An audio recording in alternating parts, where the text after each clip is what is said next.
Dieu te prépare pour quelque chose de grand. Le mystère des saisons stériles. Mes chers amis, installez-vous confortablement.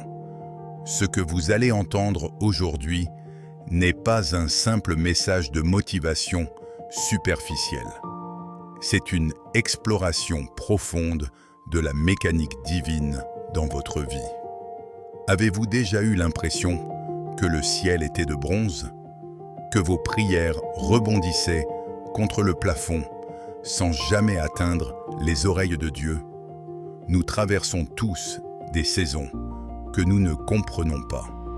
Des moments où, malgré notre foi, tout semble s'écrouler. Les portes se ferment avec une violence inouïe. Les relations auxquelles nous tenions se brisent. Les opportunités que nous pensions acquises s'évaporent comme une brume au soleil. Et là, dans le silence de votre chambre, une question s'élève. Pourquoi est-ce que je traverse tout cela? La vérité, c'est que Dieu ne gaspille jamais une saison de ta vie. Rien n'est le fruit du hasard. Ce que vous appelez un échec, Dieu l'appelle formation. Ce que vous appelez retard, Dieu l'appelle protection. Ce que vous appelez isolement, Dieu l'appelle rendez-vous privé. La Bible nous dit dans Romains 8, 28, « Nous savons, du reste, que toutes choses concourent au bien de ceux qui aiment Dieu, de ceux qui sont appelés selon son dessein. » Ce verset est l'encre de notre message aujourd'hui. Dieu prend les fils noirs, les fils gris et les fils rouges de votre douleur pour tisser une tapisserie de gloire que vous ne pouvez pas encore percevoir.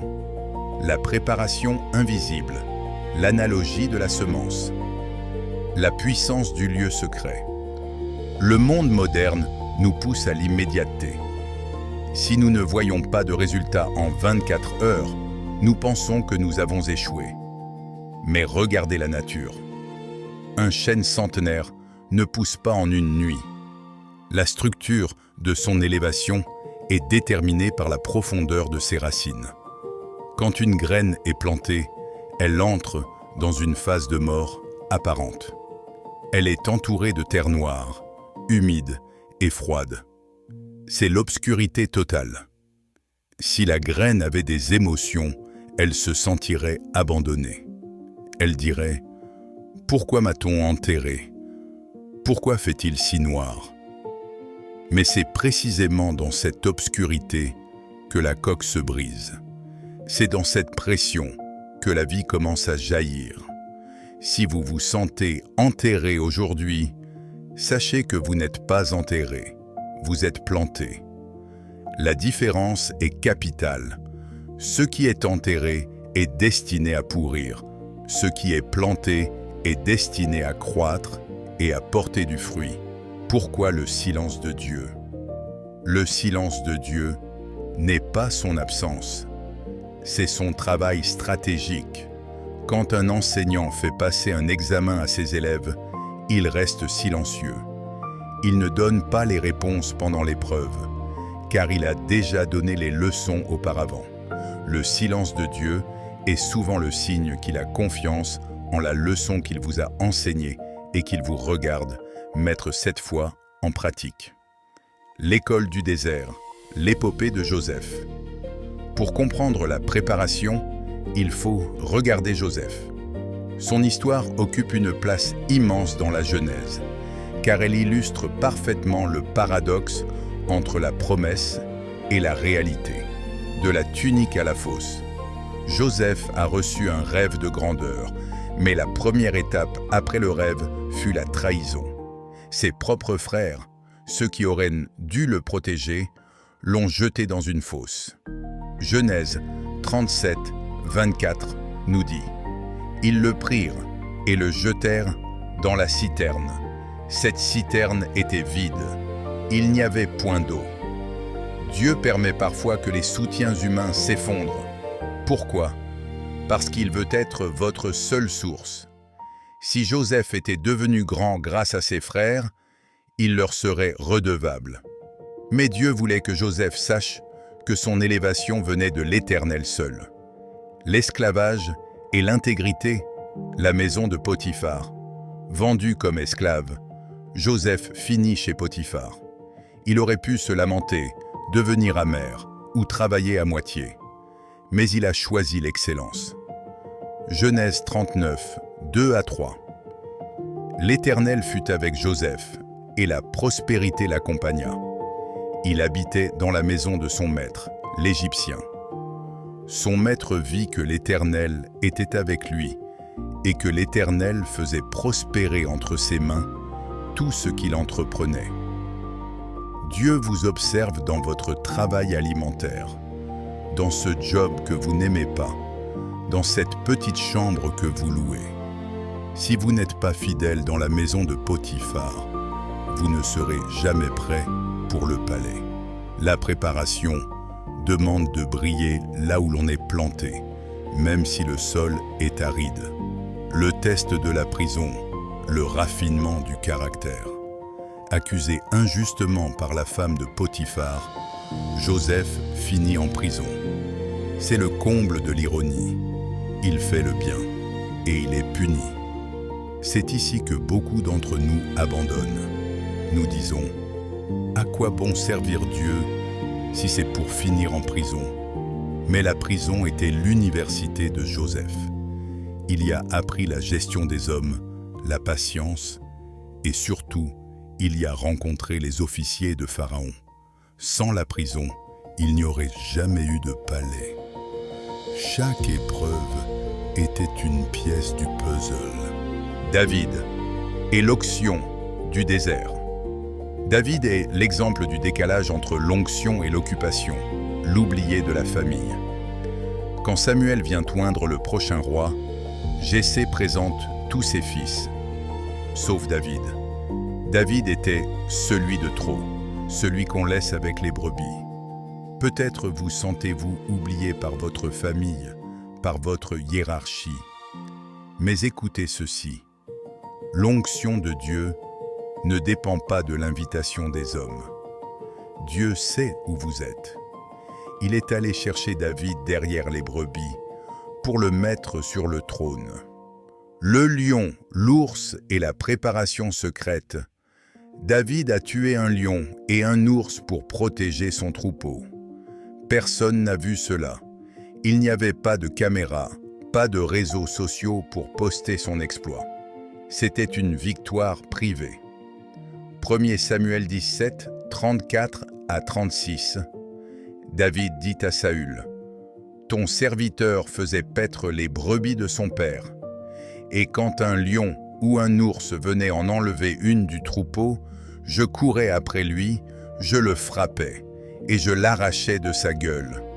C'est ainsi que ton serviteur a terrassé le lion et l'ours. » Si David n'avait pas été fidèle dans le secret avec les brebis, il n'aurait jamais pu affronter Goliath en public. Tes combats actuels, ta lutte contre la dépression, tes efforts pour économiser, tes prières pour ta famille, sont tes lions et tes ours. Dieu te prépare pour ton Goliath. Ne néglige pas les petites victoires privées. Mose et les 40 ans. De silence, Moïse pensait être prêt à 40 ans. Il était fort, éduqué, prince d'Égypte, mais sa force humaine a conduit au meurtre et à la fuite. Dieu a dû l'emmener au désert pendant 40 autres années. Le désert, briser l'ego. Au désert, Moïse a perdu son arrogance. Il est devenu l'homme le plus patient de la terre. Dieu ne cherche pas des gens pleins d'eux-mêmes. Il cherche des vases vides qu'il peut remplir. Parfois, Dieu te brise pour te refaire. Il vide tes mains de tes propres plans pour les remplir de ses plans divins. Exode 3:2 nous montre que c'est après 40 ans de silence que le buisson ardent s'allume. Ta rencontre avec ton destin peut arriver à tout moment, mais elle nécessite souvent une longue marche dans la solitude pour que tu apprennes à n'écouter que la voix de Dieu. Ruth ou la fidélité dans la perte. Regardons Ruth. Elle a tout perdu, son mari, son pays, sa sécurité. Elle se retrouve à glaner dans les champs, ramassant les restes derrière les moissonneurs. La faveur dans l'humilité. Ruth n'a pas cherché un mari riche, elle a cherché à être fidèle à sa belle-mère et au Dieu d'Israël. Son humilité a attiré l'attention de Boaz. Ruth 2,12. Que l'Éternel te rende ce que tu as fait et que ta récompense soit entière de la part de l'Éternel, le Dieu d'Israël, sous les ailes duquel tu es venu te réfugier. Ruth est passée de glaneuse à propriétaire du champ. Dieu peut changer ta situation financière et sociale en un instant, mais il cherche d'abord une loyauté qui ne flanche pas dans la tempête. La préparation de Jésus-Christ. Même le Fils de Dieu a dû passer par la préparation. 30 ans d'anonymat. Jésus est le créateur de l'univers. Pourtant, il a passé 30 ans à fabriquer des tables et des chaises dans un petit atelier à Nazareth. 30 ans de préparation pour 3 ans de ministère. Cela nous apprend une leçon cruciale, l'importance de la fondation. Plus l'édifice est haut, plus la fondation doit être profonde. Si Jésus a eu besoin de temps, pourquoi pensons-nous pouvoir brûler les étapes, le désert et la tentation? Avant de commencer ces miracles, Jésus a été conduit par l'Esprit dans le désert pour être tenté. Matthieu 4:1. Alors Jésus fut emmené par l'Esprit dans le désert pour être tenté par le diable. Le désert n'était pas une erreur de parcours, c'était un rendez-vous spirituel. C'est là qu'il a prouvé que la parole de Dieu était sa nourriture. Vos épreuves ne sont pas des interruptions de votre destinée. Elles sont des tests de qualification. Quand les portes se ferment, la protection divine, nous devons aborder la douleur des refus. Vous avez postulé pour ce poste et vous avez été rejeté. Vous aimiez cette personne et elle est partie. Le nom de Dieu est une grâce. Parfois, Dieu ferme une porte parce qu'il sait que derrière cette porte, il y a un piège que vous ne voyez pas. Il voit le futur, vous voyez le présent. Imaginez un enfant qui veut jouer avec un couteau tranchant parce qu'il brille. Le père retire le couteau. L'enfant pleure. Il pense que son père est méchant. Mais le père sait qu'il protège l'enfant. Ésaïe 55, 8-9. Car mes pensées ne sont pas vos pensées, et vos voix ne sont pas mes voix, dit l'Éternel. Autant les cieux sont élevés au-dessus de la terre, autant mes voix sont élevées au-dessus de vos voix, et mes pensées au-dessus de vos pensées. Faites confiance au nom de Dieu autant qu'à son oui. Son refus est souvent une redirection vers quelque chose de plus grand. Développez le caractère pour la destinée. Dieu s'intéresse plus à votre caractère qu'à votre confort. Le confort vous rend mou, le caractère vous rend inébranlable. Le processus du raffinage. L'or, pour être pur, doit passer par le feu. Le feu ne détruit pas l'or, il brûle les impuretés, les scories. Quelles sont les impuretés dans nos vies? L'orgueil, l'impatience, la jalousie, la dépendance au regard des autres. Dieu utilise la chaleur des épreuves pour faire remonter ces choses à la surface afin de les éliminer. Si vous traversez le feu en ce moment, c'est que vous avez une valeur immense. On ne raffine pas les cailloux, on ne raffine que l'or. La gestion du succès. Si Dieu vous donnait 1 million d'euros aujourd'hui, alors que vous ne savez pas gérer 10 euros, cet argent vous détruirait. Si Dieu vous donnait une immense plateforme, alors que vous êtes plein d'orgueil, la chute serait fatale. La préparation est une protection contre le succès prématuré. Là, une importance de la persévérance. Le chemin vers la grandeur est un marathon, pas un sprint. Ne pas se lasser de faire le bien. Galates 6:9. Ne nous lassons pas de faire le bien, car nous moissonnerons au temps convenable si nous ne nous relâchons pas. Notez, au temps convenable. Ce n'est pas votre temps, c'est le sien. L'agriculteur ne tire pas sur les pousses pour qu'elles grandissent plus vite. Il attend. La foi, c'est la confiance dans le calendrier de Dieu, la force dans la faiblesse. Quand nous sommes au bout de nos forces, c'est là que la force de Dieu devient parfaite. 2 Corinthiens 12:9. Ma grâce te suffit, car ma puissance s'accomplit dans la faiblesse. C'est quand vous dites « Je ne peux plus » que Dieu dit « Maintenant, regarde ce que moi, je peux faire ». Ta saison actuelle n'est pas la fin. Je veux parler à celui qui a l'impression d'avoir échoué. Peut-être avez-vous commis des erreurs. Peut-être avez-vous gâché des opportunités. Le Dieu de la deuxième chance. L'histoire de Jonas nous montre que même quand on fuit Dieu, il prépare un grand poisson, non pas pour nous dévorer, mais pour nous ramener sur le bon chemin. Vos erreurs ne sont pas plus grandes que la grâce de Dieu. Il peut redémarrer votre histoire là où vous pensiez qu'elle s'était arrêtée. Le témoignage à venir. Un jour, vous regarderez en arrière et vous direz « Maintenant, je comprends ». Vous comprendrez pourquoi cette relation a échoué. Vous comprendrez pourquoi ce projet a mis du temps. Vous verrez comment chaque larme a arrosé le sol de votre future bénédiction. Conseil pratique pour la saison de préparation. Comment bien vivre cette attente? Cessez de vous comparer. La comparaison est le voleur de la joie. Le chapitre 2 de quelqu'un d'autre n'est pas votre chapitre 2. Dieu écrit une histoire unique pour vous. Investissez en vous-même. Étudiez, apprenez, lisez la parole. Préparez-vous comme si l'opportunité arrivait demain. Pratiquez la gratitude. Remerciez Dieu pour ce que vous avez déjà. La gratitude ouvre les fenêtres du ciel. Entourez-vous de foi. Éloignez-vous des moqueurs et des pessimistes. Trouvez des gens qui voient le champion en vous, même quand vous êtes encore dans la fosse. L'aube approche. Mes amis, nous arrivons au terme de ce message, mais c'est peut-être le début d'une nouvelle ère pour vous.